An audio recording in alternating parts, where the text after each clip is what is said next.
Welcome to the Aligned Leader Podcast. Our guest today is Colleen Martindale. She's a VP Pre-Construction from McCarthy Building Companies. Colleen is a graduate of the University of Texas at El Paso with a degree in civil engineering. She began her construction career at McCarthy in 2007 in San Antonio. And in her current role as the VP of Pre-Construction, Colleen leads the Civil Pre-Construction Department, where work is priced and procured in heavy civil markets. Colleen is focused on developing a team that excels in collaborative delivery methods in a market where that's relatively uncommon. Most of Colleen's experience is in the transportation sector. However, she has also worked on renewable energy, site work, water and wastewater, as well as marine projects. Colleen is a member of the National Design Phase Leadership Team, driving scalable policies and procedures across the company.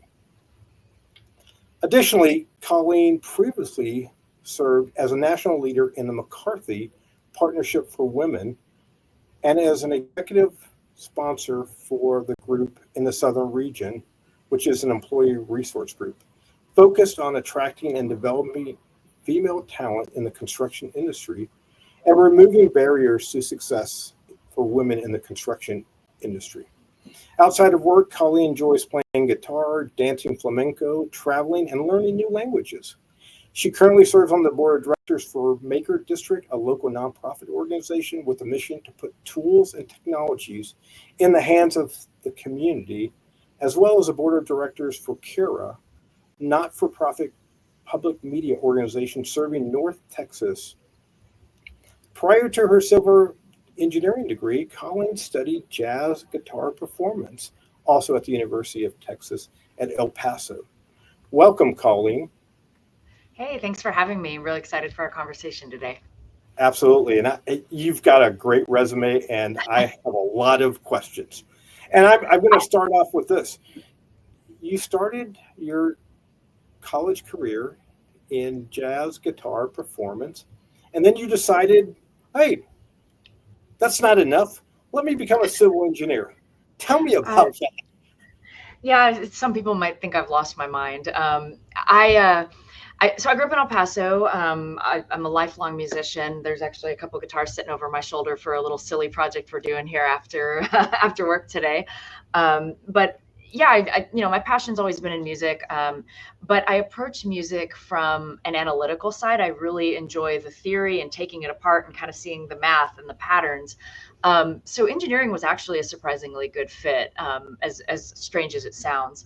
But yeah, I was doing everything I thought I could do at the time in El Paso with the guitar, and I was teaching, and I just decided I wanted to do something else. And music is a lot more fun when it's kind of the hobby instead of the thing that my mortgage depends on. So I still get to do a lot with it these days, constantly learning. That's what brings me a lot of joy, but it's not the thing that pays my bills anymore. Right.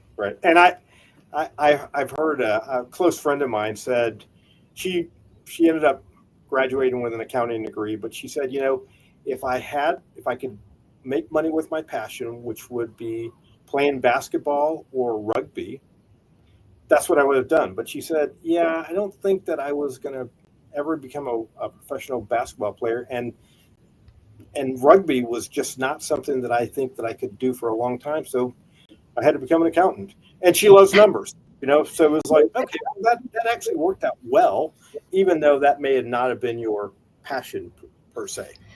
Sure. And sometimes it takes, your talent is one thing, but, and how much you work at it. But there's also a component of being in the right place at the right time, depending on what you want to do with it. Not everybody's going to be the pro ball player. Not everybody's going to be the rock star, with a hit single, that kind of thing. And I enjoyed teaching, but I just, wanted to do something else. And, now I have the ability to pursue some of my other hobbies that you mentioned as well. Cool. Awesome. Tell me about your foreign languages. Tell me what that looks like. So I grew up in El Paso, bilingual most of my life, English and Spanish, full fluency.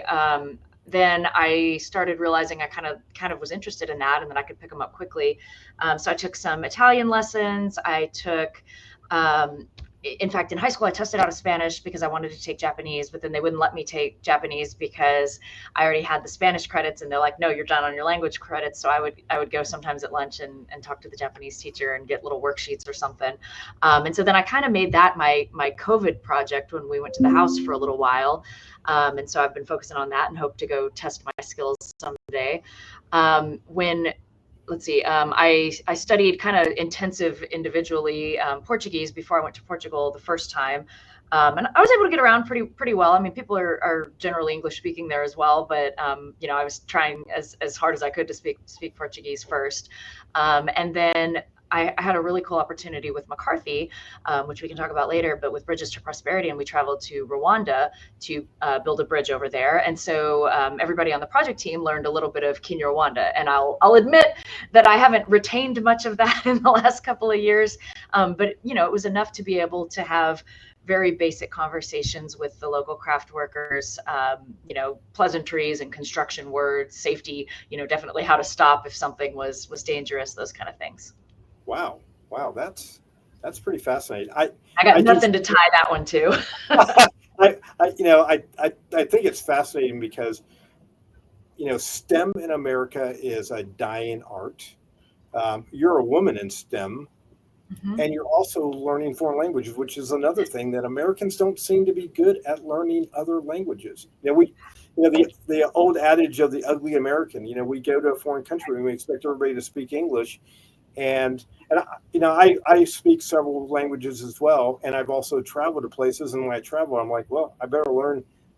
You know, how do I order a beer? How do I ask for, you know, where's the train station, or, you know, just the basic stuff. At least basics.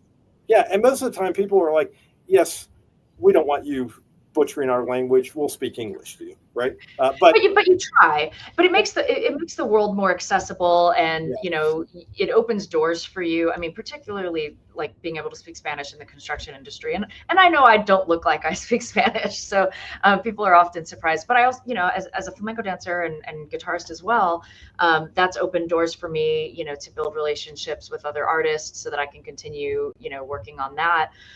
It's great on the job site, you know, and if I can relate to somebody, you know, in their native tongue, and it makes it makes things easier for them to communicate with me or to build trust with me, I'd rather do that because I have the ability.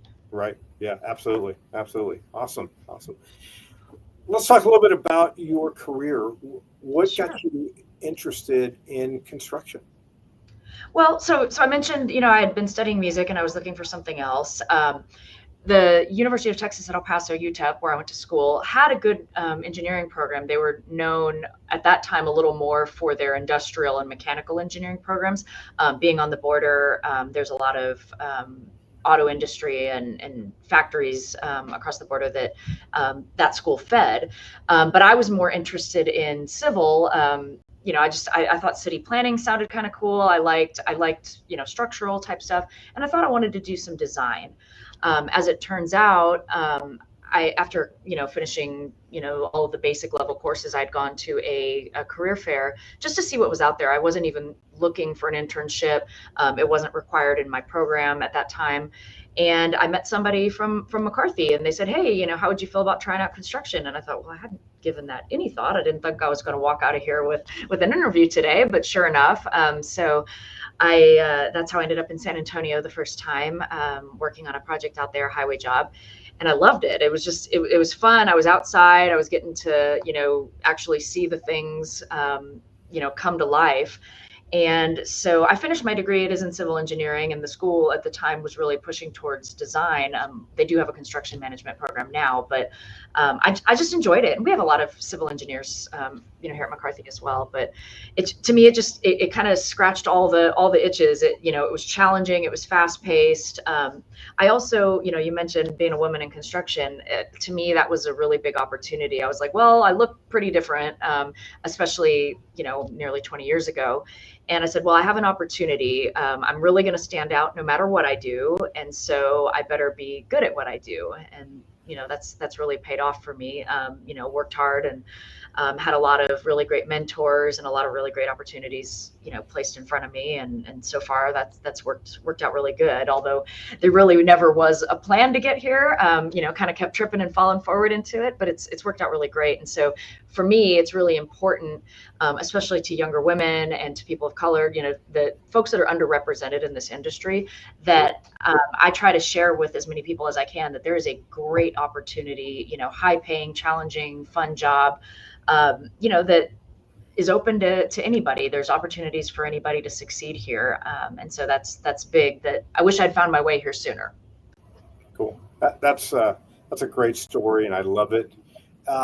So tell me, you touched on it already a little bit, but if you were, if someone said, "Hey, I want to get into the construction industry. I want to become a civil engineer or a mechanical engineer or maybe an architect," what advice would you give, a woman or a person of color or another underrepresented group? What would you do to say, "Hey, here's some advice that you should really consider"? Sure. Finding a mentor in the industry, formal or informal. I'm not a big fan of like forced marriage mentorship relationships. Right. But I do like to have, people that are, able to, I can consult when I have a question. Like for me, I've come up through the pre-construction side. I don't have a lot of field experience. But a lot of times when I'm working on a project, something that I've never seen before, I can call a superintendent from, my past and ask them questions. Come in at humble. People love to teach and show you their experience. And so if you ask questions and you approach people, kindly with curiosity, I think they're always generally willing to help. The other thing about mentorship is, really get people that'll challenge you. Somebody who I admire greatly gave me this advice in the past, and it was kind of have a board of directors in terms of your mentors. So yeah, you need somebody that can be your cheerleader and your hype man all the time, but then you also need somebody that can challenge you, or somebody who thinks very differently than you, maybe somebody in a completely different industry. And so that way you get kind of a diverse perspective on whatever it is that you're seeking advice on. And those people, maybe they change throughout the course of your career. When you're fresh into the industry, maybe it's your mom, is your cheerleader, and your former professor is one of your mentors. And then as you move through the industry, it's other people from another company or a subcontractor or a design partner. But there's opportunities. And so now when I'm on the flip side of that, where I get to be that person for somebody, I really enjoy that. And then I also, the best thing that I get to do is advocate for people, especially when they don't know I'm doing it. I can go into a meeting or a talent review and brag about, I saw so-and-so doing this. It was really great. That, I think they'd be a good fit for XYZ opportunity. So, maybe the last piece of advice is when you do get the opportunity to pay it forward. Awesome. And I love your discussion about mentorship, because I think that's another thing that, we all want to be, perfect, and, I don't need help. But the reality is, everyone should have a mentor, and everybody should have probably several mentors for different aspects of their life. Right. Yeah. So yeah, that's I think that's very critical. And I remember in high school, the guidance counselor said, "Hey, what do you want to do when you grow up?" And I'm like, "I'm 17 years old. I don't know. I mean, I'm going to go to college. I know that much." And I knew where I wanted to go to college, and I got accepted in there. My father was in the military, and I was like, "I'm going to go in the military because I don't know anything else." Sure. Right. You can't imagine yourself in a situation that you've never heard of before, right? You can't be what you can't see, I think is the expression I hear. Yes. And similarly, like when I started here, I couldn't see myself in a leadership role. I couldn't see myself doing much beyond where I started because there weren't other women at the time doing that. And as I kind of moved up, and some of the other women would talk to me and say, "Hey, you got there." And, I know that means a lot to you, but it really means a lot to me because now I have a role model. I came in thinking I needed to to act like all the guys and talk like the guys and dress like the guys. And, that maybe that worked for a minute, but honestly, being able to be my authentic self and, show some of the little quirky things about my personality, the musician stuff, the languages or whatever, where I can bring some of those things into the room. It's good. We don't want a homogenous group of Right. people making all of our decisions all the time. Like, people's various lived experiences help us get to a better outcome, and all the data shows that it yields better financial outcomes too. Absolutely, absolutely, and you're right. Being your authentic self is extremely important, because you can only fake not being your authentic self for so long, and then you either burn out, or I don't know what else could happen, but that's a tough place to be in. This is a tough industry. I mean, the mental health challenges that we have in construction probably don't get talked about enough. And so, yeah, if you're not able to bring your whole self, or at least most of yourself, to work, that wears on a person. You're working long hours. The jobs are tough, especially for our folks in the field. So it's important, when you're in a position to role model that, I can show people that you don't have to fit a particular mold to succeed. There's a lot of room for everybody here. All right, cool. That's awesome. Let's talk about either your greatest challenge, or the achievement that you're most proud of. I think one of the things I'm most proud of is helping to really get McCarthy Partnership for Women, or what we're now calling the Partnership for Women, because it encompasses all of our other companies, off the ground. It kind of started grassroots on the West Coast. Some of the ladies that helped found that as kind of an industry organization, but then we brought it into McCarthy. And so then we started in each of our regions. It kind of worked around. And we went through some growing pains. I mean, trying to figure out how to message it, how do we make it inclusive, but still, a safe space for women, but, how do we bring the men and the allies, the people that want to support what we're doing in. Also looking at how the barriers to success for women that we're able to remove benefit everybody. Rising tide raises all ships, kind of thing. Right. Absolutely. So we went through a lot with that. But to see what the group has become is something I'm really proud of. I'm starting to do other things, but the people that have gotten the leadership opportunities now that I've passed that on, are doing really amazing things with it, and they're taking it in different directions than I could have envisioned it. We've also formed another employee resource group called Voice, which is really open to everybody. So to see the next evolution of it is really cool, and I'm really proud of the work that myself and so many others did to get it off the ground. And I think it's been a huge driver of culture within our organization. We don't just hey, we've got women's issues, but we're looking at connections with our clients. Hey, can we show women who are successful in the industry, bring in a high-powered architect or a another firm, and connect them, and build mentoring relationships with our personnel. Oh, yeah. It's great for business development. Our clients love this kind of stuff, and we're able to invite them to participate sometimes. One of the really cool events that we did, and continue to do, is a golf primer, because what we were finding is that a lot of the business deals and relationships were getting forged out on the golf course, and the women were either not getting invited, or Yep. they were, but they didn't know how to play golf, or they didn't know what to wear, so it was intimidating, right? And so we host these little primers where we pair people up with our leadership that know how to golf, and they go out and have a very casual coaching moment, learn the rules of the game, learn the etiquette. Go out and hit a few balls, so it builds a relationship there, and then it also empowers these younger partners to go out and meet with a client, meet with a subcontractor, and feel comfortable. So that's probably my favorite event of my biggest thing that I'm proud of. Yeah, wow. That's a lot there, and that I really love. I mean, I love that, because it's easy for a men only type of business, that hey, yeah, this may be the way that we've always done it, but that doesn't mean it's the right way to do it.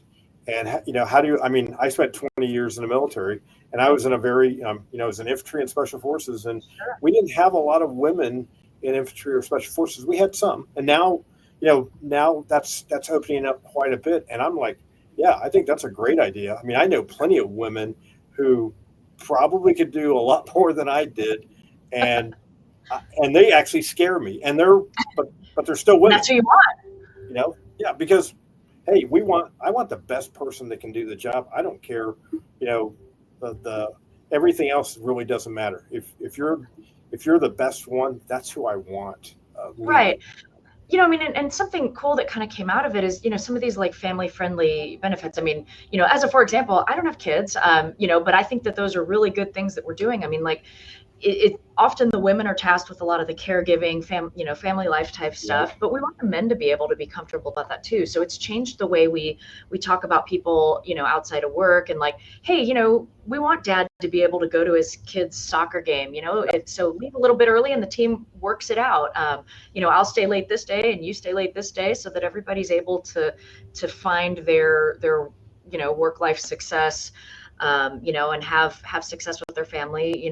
Parental leave, not just for the women, but for the fathers as well, because we want them to be present and have, that time with their family, because it's important. And so yeah, all of those kind of things, some of the work flexibility programs that we have kind of post COVID, were things that we consulted, with Partnership for Women on, like what do people need, and how do we best support everybody so that they can, get their job done and still meet the needs at the house. right, cool, awesome. We're gonna move a little bit, talk a little bit about your company, but I want to come back in that context and talk a little bit more about the Partnership for Women, because I think that's a great story, and more companies need to embrace that and not just check the block, but actually, hey, here's something, because it's not just helping the women out; it's helping everybody in the Help company. everybody. And like you said, rising tide, raises all boats as well. So that's real cool. Tell me real quickly, quick snapshot about McCarthy Building Companies. How Yeah. large? How many people? Et cetera. Sure. So McCarthy is around 160 years old.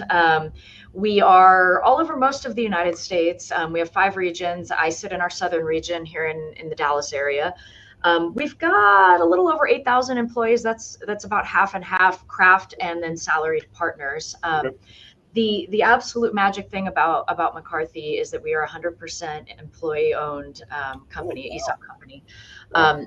The coolest thing about that is the behaviors that it creates amongst all of us partners.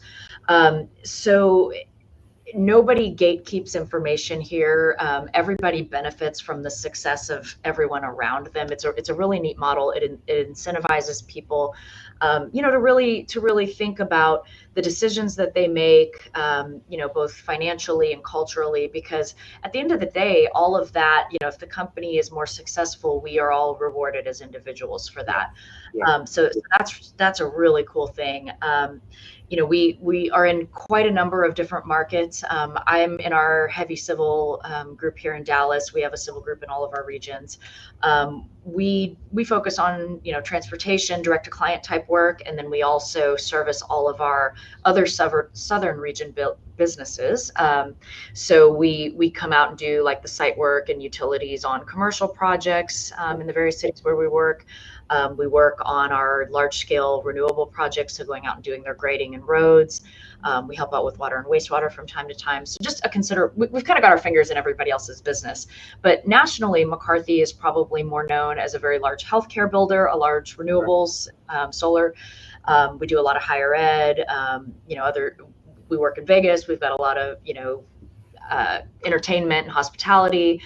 So a lot of stuff. We've got a marine business down along the Gulf Coast, that's doing waterside, container yards and that kind of work out of the ports. So, diverse markets, quite both in terms of the work product and the locations where we work. But it's a great company. I've been here, like I said, almost 20 years now. Yeah. It's really a neat place. Yeah. That's, you know, when I when I hear about people, today people don't graduate from college or graduate from high school and start working for a company and 35 years later or 40 years later retire. That's very rare. And I see that, in my business, I see that very, very much. It's like everybody's trying to get a better, most of the time it's salary and benefits, but sometimes it's, hey, I need to grow and I'm not able to grow my company. So for Sure. someone to stay 20 years, and I did not know that McCarthy was employee owned, but I agree with you. I mean, talk about everybody being an owner in the company versus, Right. hey, this is who One pays. guy whose name's on the building. Yeah, And this is I who. have to tell on myself a little bit here. I was a little short-sighted at one moment in my career because I know my coworkers are going to watch this. I actually left and came back. I did a short detour, and I learned my lesson. I learned a lot of things at the other company as well. But it really highlighted for me, just how special things are here. And there's been a lot of change that I've seen over 20 years. And how our culture has evolved, how our structure has evolved as we've grown. I mean, we the size of this region that I'm sitting in right now was like the size of the company when I first started. And so Wow. now we have individual regions doing that kind of volume. So I mean, we've grown. We've had a lot of a lot of new people come on, and so maintaining our culture and our profitability as we grow, is the condition of satisfaction to keep growing. So it's interesting. I mean, it creates some challenges.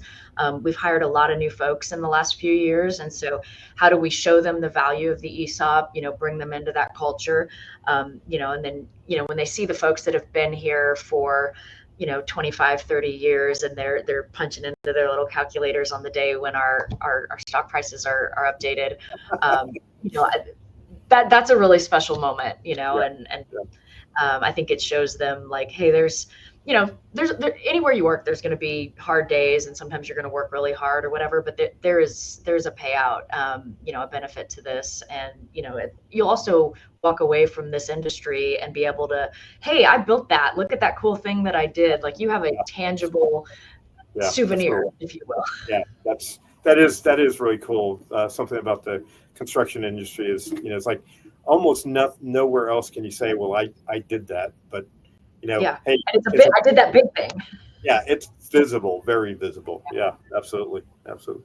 Um, Last question around your company. What other programs does the company do to give back to, either to society, the world in general, or even just its employees? I love this question. It's going to be hard to answer because there's so much of it, and I don't know that we blast it out publicly as much as we should. So McCarthy has a program called Heart Hats, like heart hats, and that is our mechanism for giving. And so each employee is given a day that they can dedicate each year to an organization of their choice. A lot of us will do whatever the kind of the larger group is doing, and we'll go do a big group project. um, it's really important to us that we are community builders, so we give back in the communities where we work and live already. So we do things, it could be building ramps for sick kids, or we go do a renovation at a local school, or help out with something like that. Wow. We may do something that's near and dear to one of our clients' hearts. So I had one that was a public client who's unable to not necessarily do some of the entertaining that we like to do.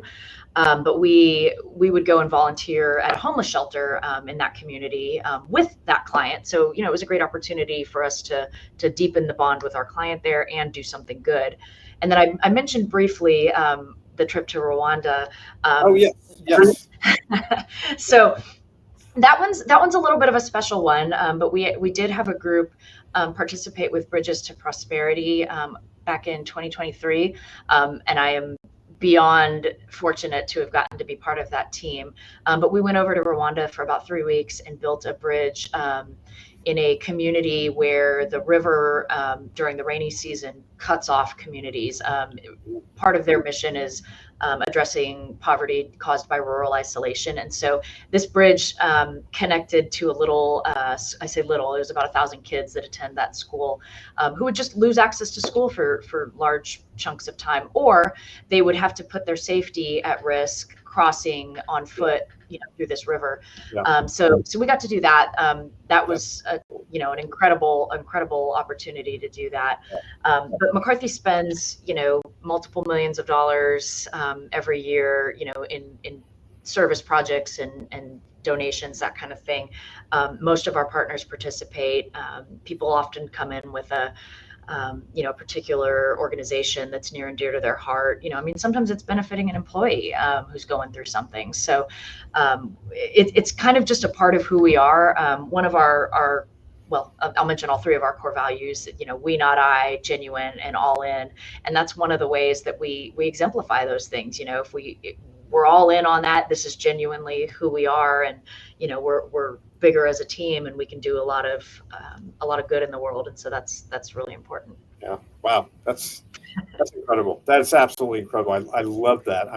It sounds like McCarthy is a wonderful place to work, and not just, hey, here, I'm getting my paycheck from them, so I have to be paycheck loyal, but it's a little bigger than that. Really be engrossed in the mission of the company. I've worked for some companies, and it's like, yeah, I'm going to do the best I can, but the moment I have a chance to leave, I'm going to flee. And it sounds like McCarthy does a lot of things right, and that's really cool. I want to ask a couple of questions about talent management. You've already talked a lot about talent management, kind of hidden, but obviously it sounds like recruiting and retention seem to be something that McCarthy gets right, because not necessarily because we have a program for this. It's because the way we execute everything, the way we bring everybody in, this is how we retain great talent. So I want to ask some questions that are not necessarily recruiting and retention, but more of like, tell me something about training and learning development, leader development, those kinds of programs. You moved, you went up the chain pretty rapidly. What kind of programs supported you beyond just your education and experience? Sure. I want to talk about both things that you mentioned, kind of our leadership and management programming. And then I also want to talk about craft training and development, because I think it's a neat thing that we're doing. Absolutely. So for me, McCarthy has so we have like a management training series. So anybody that's going to have direct reports will eventually go through some levels of that, depending on how high you go up. And those are great. All of our training kind of centers around our core values and our strategic anchors. So, we're focused on, the client experience, operational excellence, they're pretty intense. And so sometimes, you'll go off for a week with a group of, your peers and go through these trainings.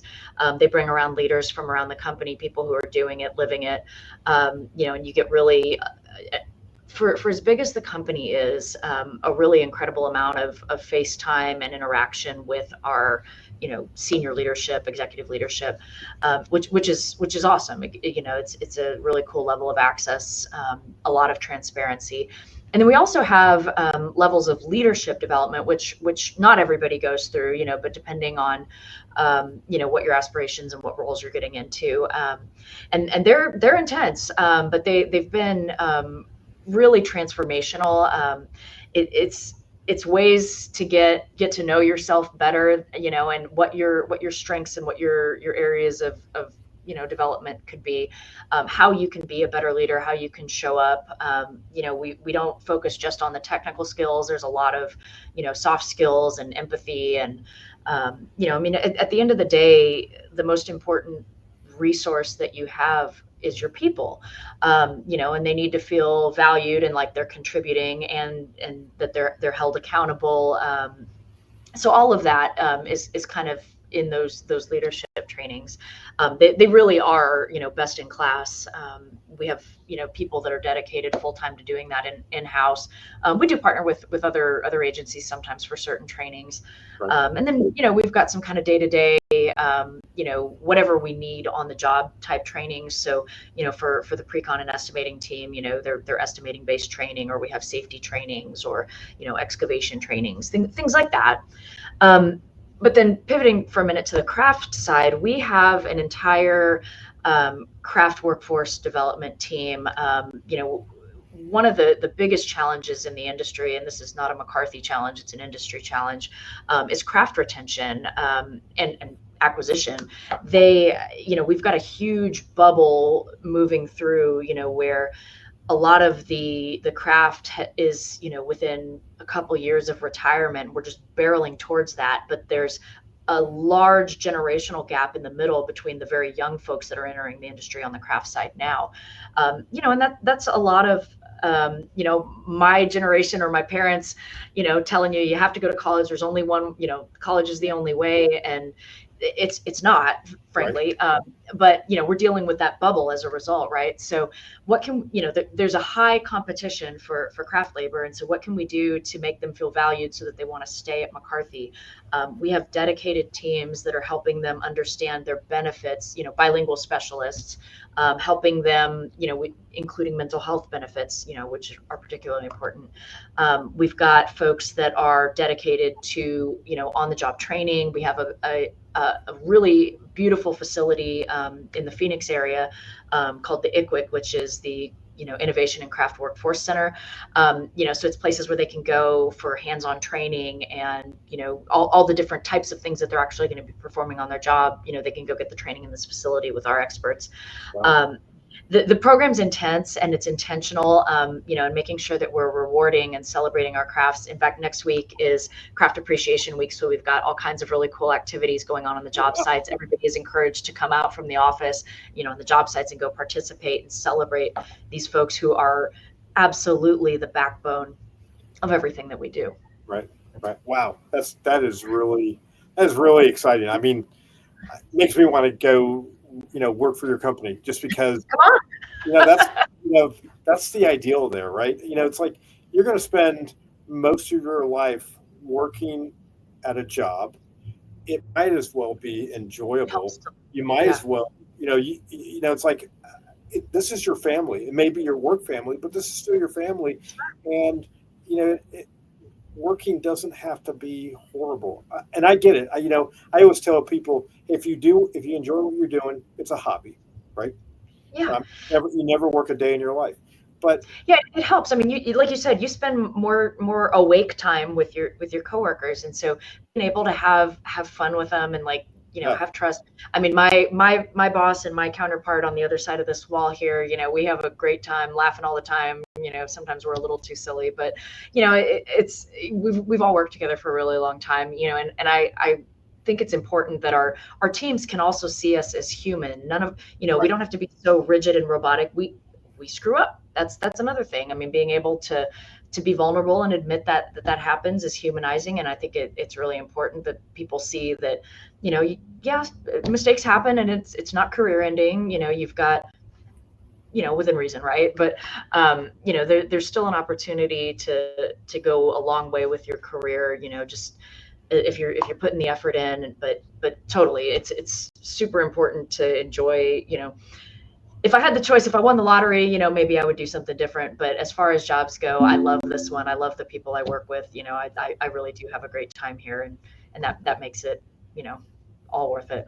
Yeah, and I can tell. I mean, I can tell how enthused you are about where you work, and I love that. I absolutely love that because, life is too harsh to not like parts of your life, right? So, why not? And so I love the fact that, it sounds like McCarthy does a lot of things right. And that's really cool, because that's important.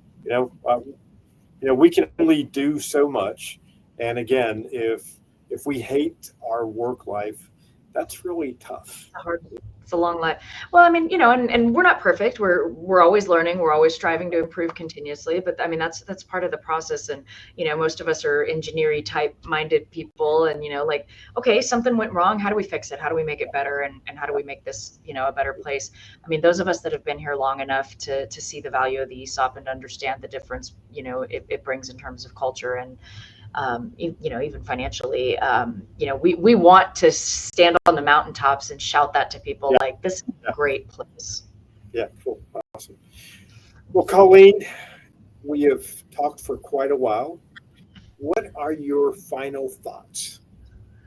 I guess I would just say, for future leaders, you can do all the things. You're going to have seasons in your life where maybe one thing, you've got more work going on right now, and then other seasons where you can do all the fun stuff. But don't limit yourself. Try new things. Be willing to say yes. Sometimes opportunities come in really funny shaped packages, and things have a way of working out. If you're putting giving things your effort. So don't be afraid to say yes. If you're looking for something challenging and fun, call me, or call Nick, and we can talk. But this is a great place. I'm really, really fortunate to have found my way here, and it would take something absolutely nuts to get me to leave. It's really been a huge part of my life, and I'm very proud of being here and all my partners and the amazing work that they do every day. Well, thank you, Colleen. Thank you for spending the time, and thank you for coming on the Aligned Leader podcast, because this is exactly the type of conversation that I'm looking for, and I'm so grateful that you consented to do this. Have a wonderful day, and maybe we'll see you again on another podcast. Sure hope so. Thank you so much for the invitation. This was great. I really enjoyed chatting. Thank you so much. I appreciate it.